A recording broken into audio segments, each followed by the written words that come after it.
Hello friends, আজকে দেখাবো গেঁড়ি দিয়ে মানে গুগলি দিয়ে গাঁদাল পাতা দিয়ে সব রকম সবজি দিয়ে একটা ঝোতার জন্য গাছ থেকে একটা লেবু পেড়ে নিলাম। এটা আমাদের গাছের লেবু। কড়াতে একটু জল ঢেলে দিলাম গরম হওয়ার জন্য। সবজি কেটে রেখেছিলাম আগে থেকে, সেগুলো দিলাম। তার মধ্যে ছিল কলা, পেঁপে, আলু। এবার এগুলো গাঁদাল পাতা, এগুলো আমাদের গাছেরই গাঁদাল পাতা। এগুলো ধুয়ে মিক্সিতে ভালোভাবে পেস্ট করে নিলাম। তারপরে সব রকম কেটে রাখা সবজিগুলো সেদ্ধ হয়ে গেছে, ওগুলো নামিয়ে নিলাম। তারপরে কড়াতে দিলাম একটু তেজপাতা, একটু তেল, একটু পাঁচফোড়ন, তার মধ্যে কালো জিরে একটু দিয়ে দিলাম। এবার তার মধ্যে পেস্ট করে রাখা গাঁদাল পাতাটা দিয়ে দিলাম।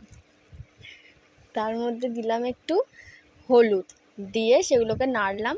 এটা কিছুক্ষণের জন্য ছেড়ে দেবো ভালোভাবে ফোটার জন্য। তারপরে সেদ্ধ করে রাখা সবজিগুলো, যেগুলো সেদ্ধ করে রেখেছিলাম, সেগুলো সব দিয়ে দিলাম। এবার এটাকে কিছুক্ষণ নাড়বো যাতে এটা ভালোভাবে আরেকটু সেদ্ধ হয়ে যায়। তারপরে ঝোলটা ফাইনালি লুক হচ্ছে এটা। তোমাদের ভালো লাগলে তোমরাও বানিয়ে খেয়ে